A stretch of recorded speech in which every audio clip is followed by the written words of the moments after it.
Hey everybody, Brother Goodwin here. I want to read a verse to you in Isaiah to get us started with the program today. Isaiah 46, we read this often. You'll hear us quote this verse many times. Very important verse in the Bible concerning end times. Look what it says here. Isaiah 46 verses 8 through 10. Remember this and show yourselves men.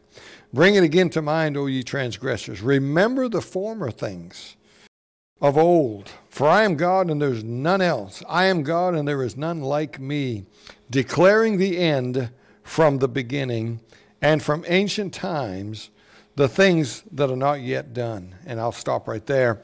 Very important passage. Talks about, if you want to know about the end, go back to the beginning. You'll hear us say that here on the show often. If you want to know how this thing ends, go back to the beginning. Now you go back to Genesis 1 and 2 and you'll find the creation story, and you'll find that there are 6 days that God created. On the seventh day God rested. Doc and I both believe that that's talking about, like Peter said in chapter 3, a day's with the Lord is 1,000 years, 1,000 years a day. There's no question about it. The passage of the creation story, 6 days, is talking about how long the earth is going to be here. 6,000 years, and then the kingdom age is ushered in. And now a few weeks ago, we did a very important show. Many of you have been talking about it, about a 7,000-year timeline, a kind of a new look at the 7,000-year timeline. We are once again going to look at that, although we're not going to go into as much detail. We want to go to the end of that where I talked about the marriage supper. In today's program, we're going to look at this new 7,000-year, a new look at this 7,000-year timeline in light of the tribulation, the 70th week of Daniel, and the marriage supper for 7 years with Christ and the church. We're going to put it all together for you. You're not going to want to miss this. So stand by.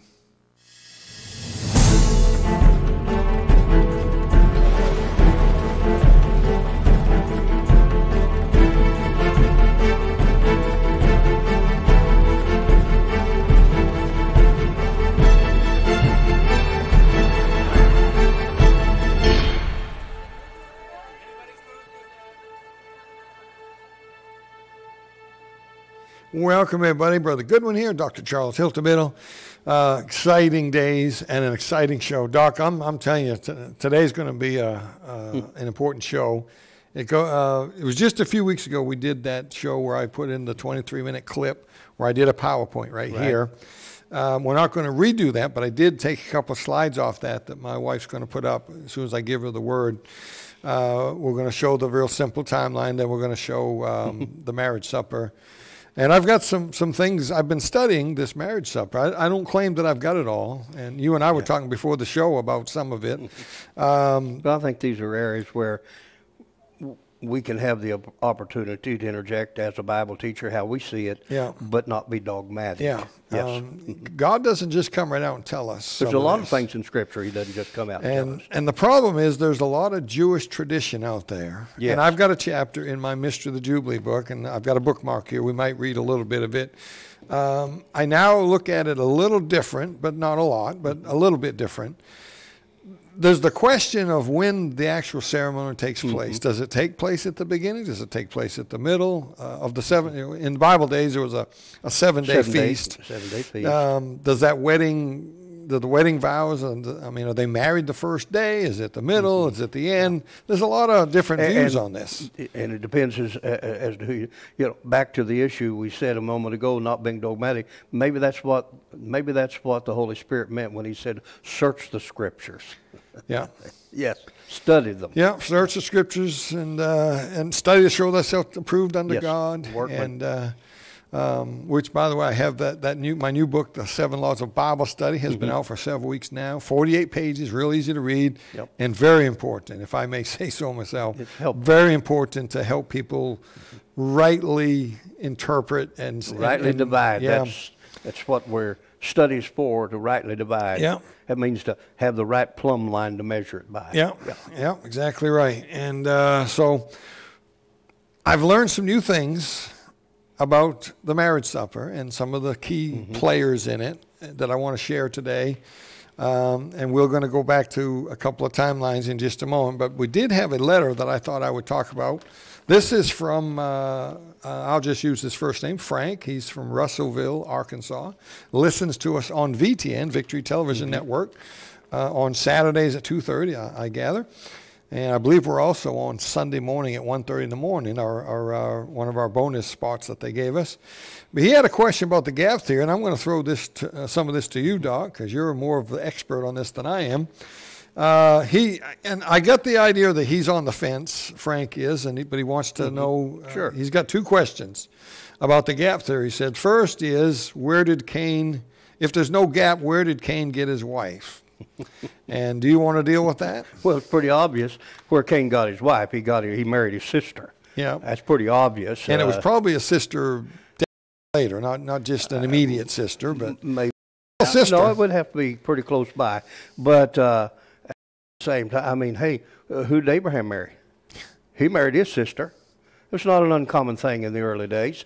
And so to settle that issue, it's obvious he married his sister. Yeah. And the Bible says in the process of time. Yes. But the gap theory thing, honestly, is something that started in the 16 and 1700s, along the same time as evolution was catching hold. Yeah. They go hand in hand, don't they? Clergy was losing their clout as academia was taking their position of authority in community.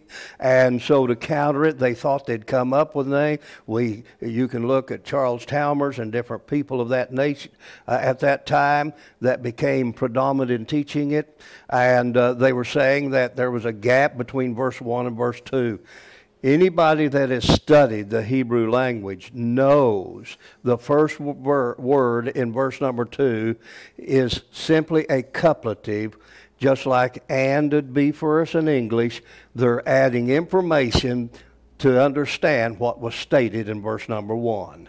There's no gap of time between them. Right. And he's just simply saying that on the first day of creation, what God brought into existence as he created, it was without form and void. Then he lets us know that that's talking about water, H2O.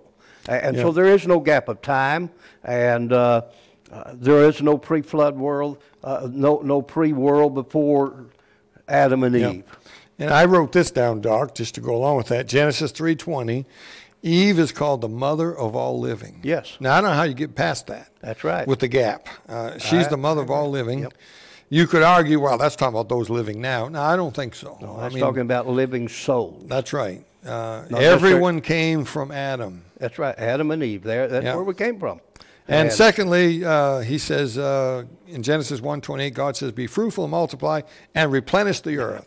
We both talk about that in books that we've written. The word replenish, and I'll go ahead and answer this one. The word replenish doesn't mean like what it sounds like the R-E at the beginning. We jump to the conclusion it means to do again. That's not what it means at all. When you look it up in the old dictionaries, Webster's 1828, it means to fill. It doesn't mean to fill again. It means to fill it up, to fill it full. Yeah. So, Brother Frank, I hope that's a help to you, and I hope those are our opinions, and so I hope that's a help to you. So, Doc, let's get into this timeline again that we did, 7,000 years. Let's have my wife put the first chart up there, and this is one of the charts that we used a few weeks ago, and a very, very simple chart. It's got 4,000 years there, as they can see, in the Old Testament. And from by the way, I believe that's from day one of creation at 6 p.m. on Tishri 1. I believe that's where the clock began ticking. I'm convinced of that. You and I have discussed some of that. And that's when time began. I don't believe it started at Adam's sin. I believe it started when creation began. It started the moment light came on the scene. Yeah, okay. And that can be for another day. Maybe we can discuss more of that in greater detail. So 4,000 years is going to end somewhere around the renting of the veil or the cross or Stephen, somewhere at the cross. Let's just put the cross there. There's the 4,000 years of the Old Testament, or the first 4 days of Genesis 1 and Genesis 2. There, the first 4 days of creation represent that timeline. Yep. And then you got the light coming on the scene, the Lord Jesus. And that's when he created the moon, the stars, and the sun, right? The light came, day 4. And that's the beginning of what we call the New Testament age, or the church age. And that's going to last, we believe, for 2,000 years. And then we've got that makes 6,000 years at the end of that. And then you got your kingdom age, as folks can see on the chart there, the 1,000-year kingdom age. Everybody got that at home? You got that there? 4,000 years, 2,000 years, and 1,000 years. That's 7,000 years. Doc, I'm convinced that that's what the Bible teaches. There's many verses that we shared in that prior program that we're not going to take the time to look at today. Many verses that share that the 6,000 days, or the 6 days of creation, represent 6,000 years. And there's many other verses. Psalm 90. There's Hosea chapter 6, verses 1 and 2. There's many other verses that discuss this thing about 4,000, 2,000, and 1,000. A day with the Lord is 1,000 years. Yeah. And so, all right. So let's put that next chart up for the folks. And now this is a chart that I had at the end of the thing a few weeks ago. At the end of that show that we did, this is I think the final chart that we put up. She'll get it there in a second. There it is. Now we've changed it a little bit. We worked on it, made it a little easier to see. This is basically the church age you're looking at, and the kingdom age. If you start on the left, that's the beginning of the church age. I guess, Mr. Goodwin, next time let's put a cross there at the left. Maybe that would have helped. In other words, those dots on the left, it would be the beginning of the church age. That'd be Calvary right there, the cross. And it's going to go for 2,000 years. Now, this is not to scale, obviously, because we have the rapture happening halfway through that timeline. That's not to scale, okay? So it's put there big so you can see it, all right? So there's the trumpet sounding. There's the rapture. And at the end of the rapture, at the end of that 7 years, is Christ coming on the white horse for the kingdom age. There's your 1,000-year kingdom age, all right? Now, here's what's new. I now believe, and I think Doc agrees with me, we now believe that the rapture is not the end of the church. It's the relocating of the church to heaven for the marriage ceremony, which in Bible days lasted 7 days, but in heaven it's going to be seven years. And that while the tribulation, or Daniel's 70th week, is taking place here on the earth, the marriage supper ceremony, now we call it the marriage supper, that's really not accurate. The marriage supper is at the end, we believe. But the whole ceremony is taking place, and starting with the judgment seat of Christ. It's all called the marriage supper, but yes. Well, here's the thing, Dan. Right now, we're the bride of Christ. At the end... The espoused bride, yeah. At the end of the 7-year period, when it's called the Lamb's wife. Yeah. And so it's during that time that the consummation in the wedding ceremony takes place. Okay. Yes. And then we leave heaven on white horses, and we go to our new home. Yeah. And we're no longer the church anymore. We're now in the kingdom age. Yes. And you brought this out before we started the show. You and I were discussing this. And it's your understanding that the church has never been part of the kingdom age. The kingdom age has always been for the Jews.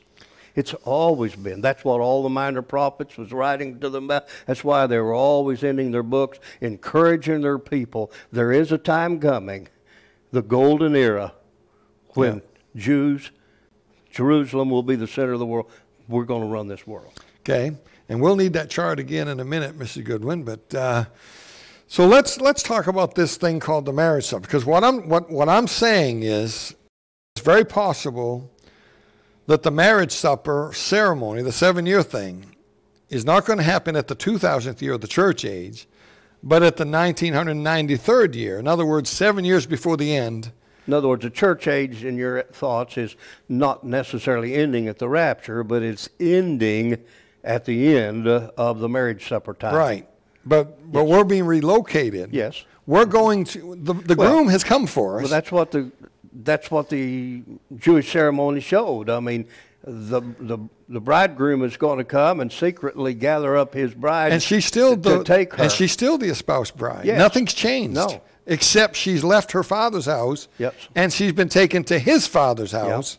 Yep. You don't take her to your house. That'd be immoral. Yeah. You take her to your father's house. There are people there. They're ready for a ceremony. The father's house is also where his place is going to be, because he's been building a room on the father's home estate. But it's all very symbolic. The physical wedding is very symbolic and shadowing of the spiritual one we're talking about. And so if we can have that chart one more time, Mrs. Goodwin, while I'll keep talking while you get that back up.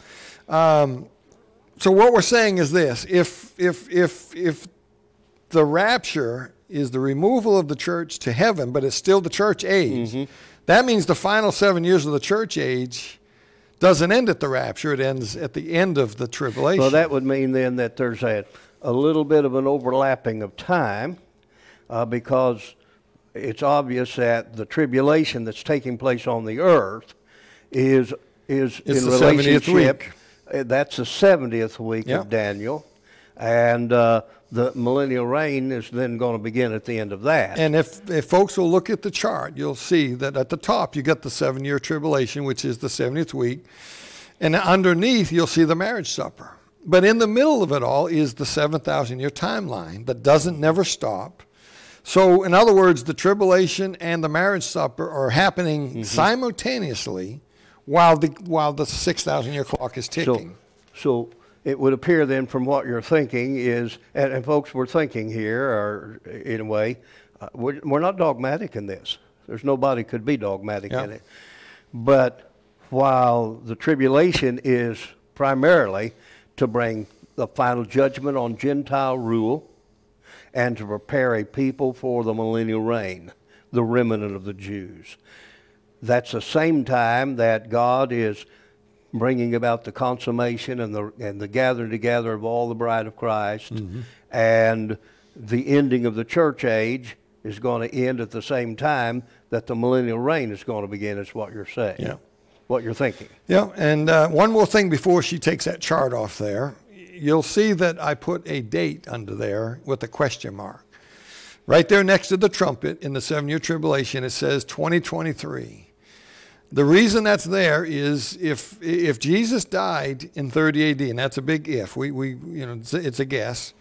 A lot of people think that it's true. If he died in 30 AD, then the 2,000 years would be up in 2030. By the way, isn't there a lot of stuff going on in 2030? That's true. Globally. And again, another if that we have to throw in it is if the calendar is actually if the calendar's correct, right, and which of the 3 type of calendars would God be using? Yeah.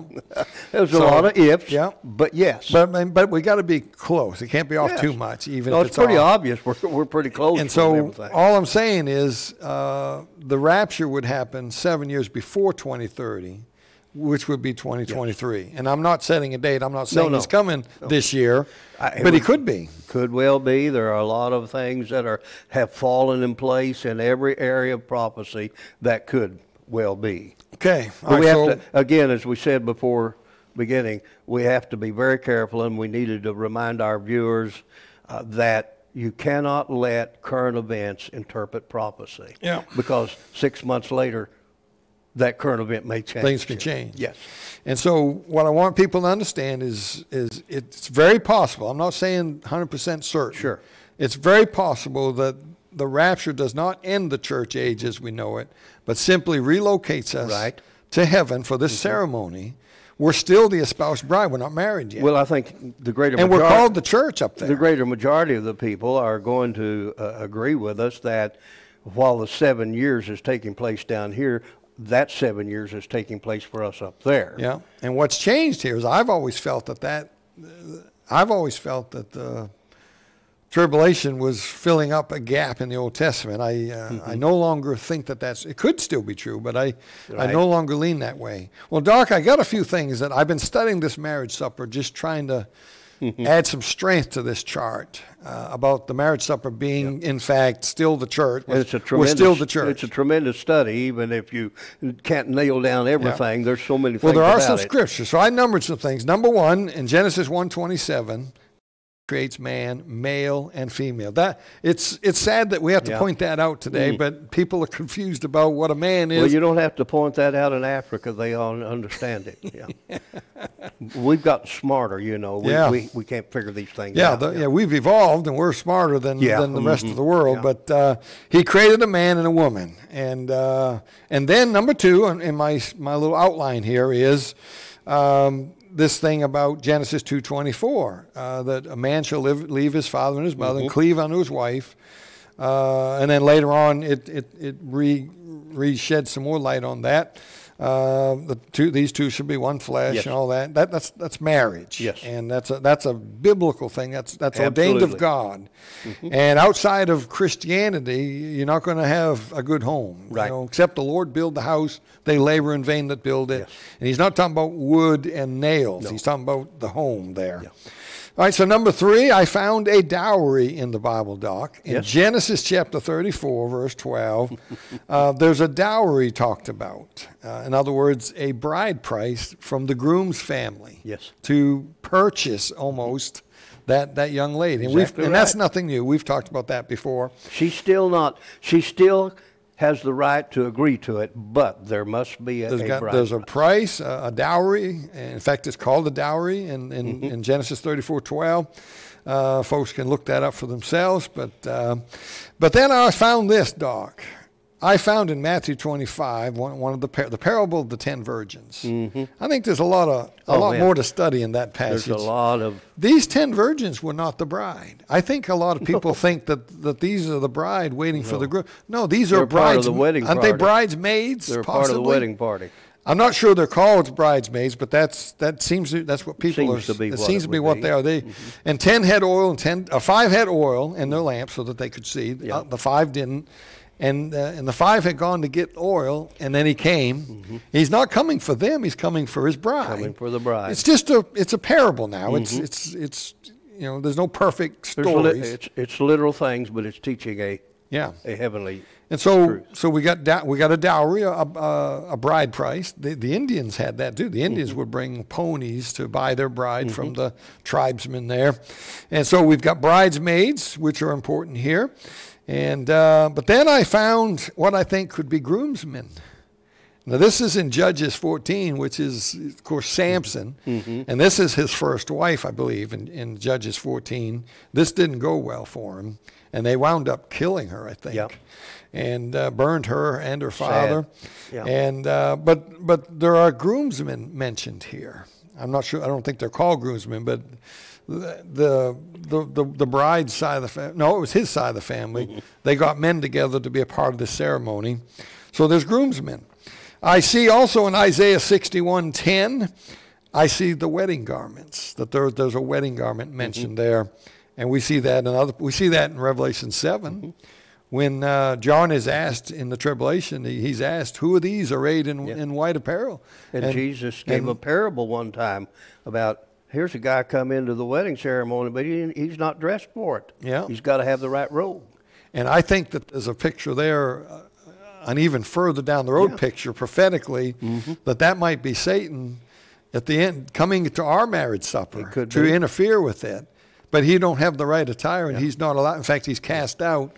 And isn't Satan cast out the middle of the tribulation, down to the earth? Yes.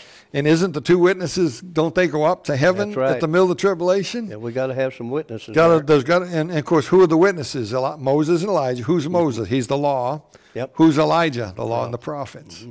I wrote down in my Bible today at church. You weren't listening to the message. I was at Victory Baptist Church, and he was in Malachi. And he was going through the 7 questions that they, and I wrote something down here, but I got to find it, and because it kind of goes with what we're talking about here. At the end of Malachi, it says the end of the prophets.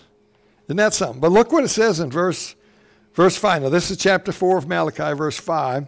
Behold, I will send you Elijah the prophet before the coming of the great and dreadful day of the Lord. Day of the Lord. What is that great and dreadful day that he's talking? Is that Armageddon? No. What is the great and dreadful day of the Lord? He's talking about the tribulation. Okay. Who comes at that time? Elijah and Moses are going to come. And there it is right there. I wrote the two witnesses. That causes a problem for the folks that want the guy before the flood. Yeah. Yeah. So there's the story of the two witnesses. Fits our timeline, fits our understanding of the wedding in heaven, and the two witnesses are going up to be a part of it, right at the middle possibly. Then you turn to John chapter 2, and there's the story of the marriage of Cana. Yep. And it says, the very first word says, in the third day. Third day. In the third day. And that's when they had the grape juice that now is the best. Why do you wait till now? Yeah. Yeah. And so the question is it the third day of the week, or is it the third day of the ceremony? Right. Doesn't say for sure, but maybe it's both. I don't know. But anyway, I see music and song in different places in the Bible with associated with the wedding.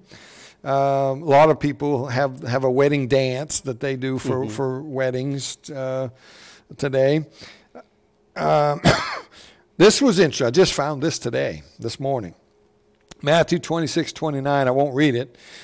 It's Jesus says, "I'll drink no wine till I drink it in my Father's kingdom." I'm not probably quoting that exactly right. In fact, I got Matthew right here. Let me find that. Matthew 26, because I just found this today. You've probably saw it 100 times. Matthew 26, verse 29. When you start studying a topic, stuff's going to jump out at you. Jesus said, "But I say unto you, I will not drink henceforth of this fruit of the vine till that day when I drink it new with you in my Father's kingdom." Sounds like he's with you people, with the bride. With the bride. In the kingdom. And so these are all things that go with this ceremony and all that. I wrote down here, you got the story of Jacob marrying Rachel but getting Leah instead, and he has to work 7 years 7 more years for each one of them, and he gets Rachel next, and there's some humor in that story, but and then of course Revelation 29 is or Revelation 19, the whole marriage supper is talked about there. And so there you have it, folks. It sure looks like we could be out of here sooner than we think. If you're looking at the calendar for the 6,000th year, it sure looks like it could even be this year, this fall. It could be next year. Stages sure being seemingly set for that event. Yeah, and even without this, we know we're at the end of this thing. Oh, we are. You'd have to be blind to not see where we are. Yeah. And this is just some more. You put this in parallel with the feast and all the other, no matter what road of prophecy you walk down. They're all coming together. Here. Yeah. We're here. All right. Well, folks, I hope that's been a blessing to you and some help. Go back and watch that other show. It's on YouTube and Rumble. It's called The 7,000 Year Timeline. I think it's show 160 or something like that, but you'll see it. You can go find it. Contact us if you need help finding that. And I think it'll be very helpful to you. All right. Thanks for listening in and watching today. Appreciate everybody. We're coming up on the deadline on the finances we need. If you can help us with that, contact us. Until next time, keep your eyes on them skies.